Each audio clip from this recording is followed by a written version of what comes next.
Star தமிழின் face to face நிகழ்ச்சி தொடர்கிறது. இன்றைய ஃபேஸ் டு ஃபேஸ் நிகழ்ச்சியில் கொழும்பு மாநகர சபையின் சுயேட்சைக்குழு 4 போட்டியிட்டு வெற்றி பெற்ற சிரேஷ்ட சமூக சேவையாளர் பல புஷ்பநாதன் அவர்களோடு பேசி கொண்டிருக்கின்றோம்.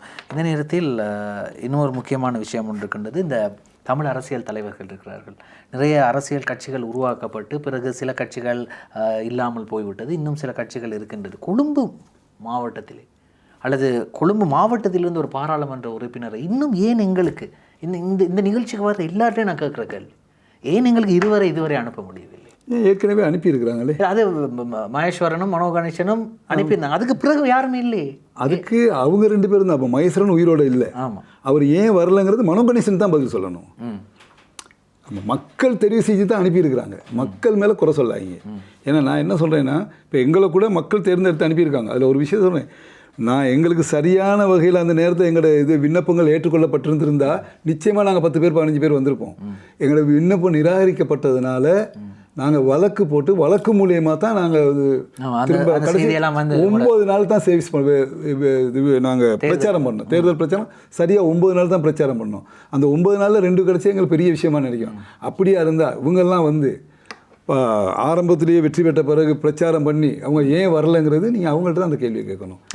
அவங்க என்ன சொல்கிறாங்கன்னா, அவங்க சொல்கிற காரணங்களே தான் மக்கள் வந்து ஏமாற்றிட்டாங்க, மக்கள் ஏமாந்துட்டாங்க. எங்களை பாராளுமன்றம் அனுப்பாததற்கு காரணம் மக்கள் தோல்வி அடைந்திருக்காங்க, நாங்கள் தோல்வி அடையலை அப்படிங்கிறாங்க.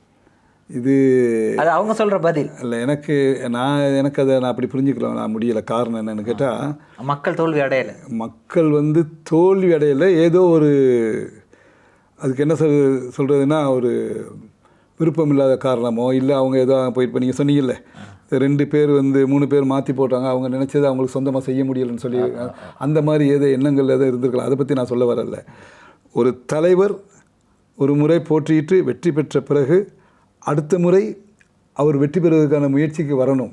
நாங்கள் என்ன செஞ்சுருக்கோம், ஏது செஞ்சுருக்கோம், செஞ்ச செயல்பாடுகள் அத்தனையும் மக்கள் முன்னாடி பட்டியலிடணும். நீங்கள் பேரளவில் சொல்ல போனால் கூட முன்னாள் அரசியல்வாதிகளோடு எல்லாம் நீங்கள் வேலை செஞ்சுருப்பீங்க.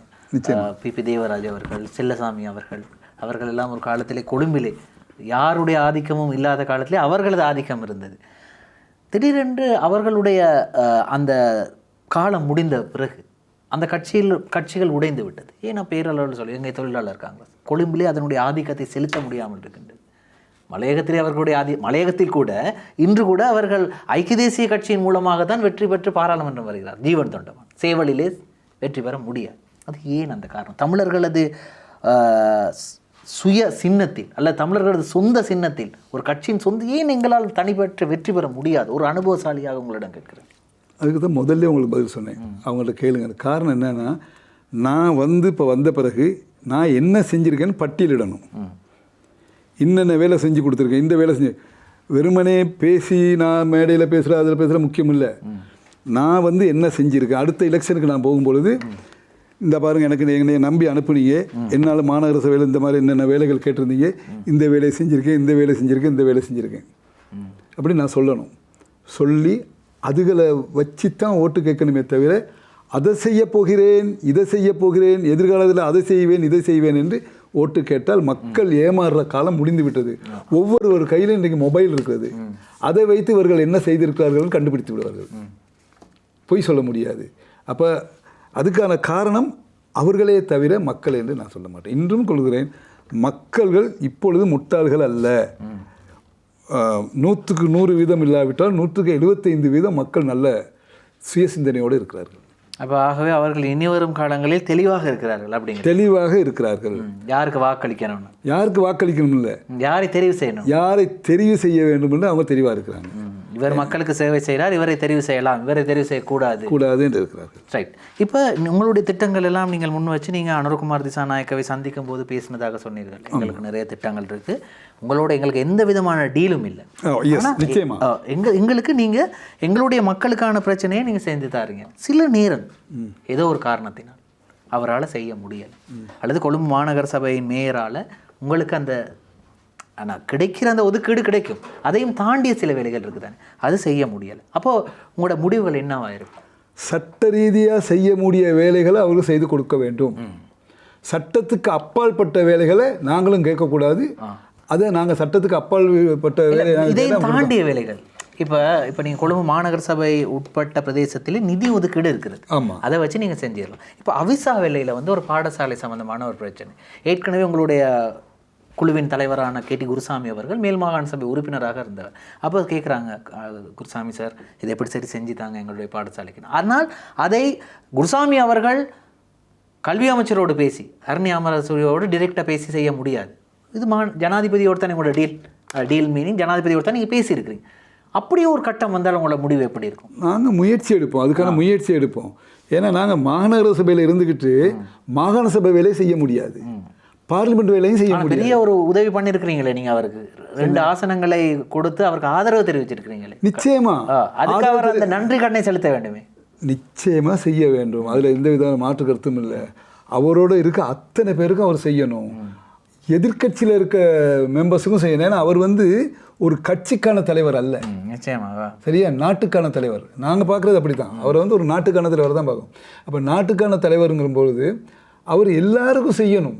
அவர் ஒரே ஒரு விஷயம், நாங்களும் அவர்கிட்ட பேசும்பொழுது ஒரு விஷயத்தை கூறணும், இன்லீகலான வேலை எதுவும் நாங்கள் கேட்க மாட்டோம்னு சொல்லியிருக்கோம், உத்தரவாதம் கொடுத்துருக்கோம். இன்லீகலுக்கு நாங்கள் வரமாட்டோம், செய்யக்கூடிய ஆளும் இல்லை, நாங்கள் கேட்க மாட்டோம். இப்போ நான் வந்து முடியாத ஒரு வேலையை இதை இப்படி செஞ்சால் அப்படி செய்யலாம், அப்படி செஞ்சால் அப்படி செய்யலான்னு போனால் அது என்னுடைய தவறு, அதை அவரால் செய்யவும் முடியாது. சரி, நிகழ்ச்சி நிறைவு செய்யும் நேரம் வந்துவிட்டது. அந்த கேமராவை பார்த்து கொழும்பில் இருக்கக்கூடிய தமிழ் மக்களுக்கும் முஸ்லீம் மக்களுக்கும் சிங்கள மக்களுக்கும் அனைத்து மக்களுக்கும் என்ன நீங்கள் சொல்ல விரும்புகிறீங்க? அந்த கேமரா பார்த்து சொல்லுங்கள். அனைவருக்கும் வணக்கம். நான் அன்போடு கேட்டுக்கொள்கிற ஒரு விஷயம் என்னவென்னா, உண்மையிலேயே கொழும்பு வாழ் மக்கள் ரொம்ப அறிவுபூர்வமான மக்கள், அதில் எந்த மாற்று கருத்தும் இல்லை. காலத்துக்கு காலம் யாருக்கு வாக்களிக்க வேண்டும், யாருக்கு வாக்களிக்கக்கூடாதுன்னு சிந்தித்து வாக்களிக்கிறீர்கள். ஆனால் இந்த முறை நான் கேட்டுக்கொள்வது என்னவென்றால், நீங்கள் வாக்களித்து சென்று ஆளும் கட்சியோ சரி எதிர்கட்சியோ சரி ஒரு மாநகர சபைக்கு அனுப்பி ஒரு மேயரை தெரிவு செய்து விட்டார்கள், அதேபோல் ஒரு உபமேயரையும் தெரிவு செய்து விட்டார்கள். அதற்கு பிறகு அவர்கள் ஒரு வரவு செலவு திட்டத்தை அறிவிக்கிறார்கள். அந்த வரவு செலவு திட்டம் வந்து ஒரு நேர்மையான வரவு செலவு திட்டம், இதுவரை வராத அளவுக்கு உள்ள பொருளாதாரங்கள் வழங்கிய ஒரு வரவு செலவு திட்டம் என்று எல்லாரும் ஏற்றுக்கொள்ளும் போது, அந்த வரவு செலவு திட்டத்தை அதுக்கு எதிராக வாக்களித்திருக்கிறார்கள் என்றால் நிச்சயமாக அவர்கள் வந்து அந்த வரவு செலவு திட்டத்தை தோற்கடிக்கவில்லை என்பதை நீங்கள் புரிந்து கொள்ள வேண்டும்.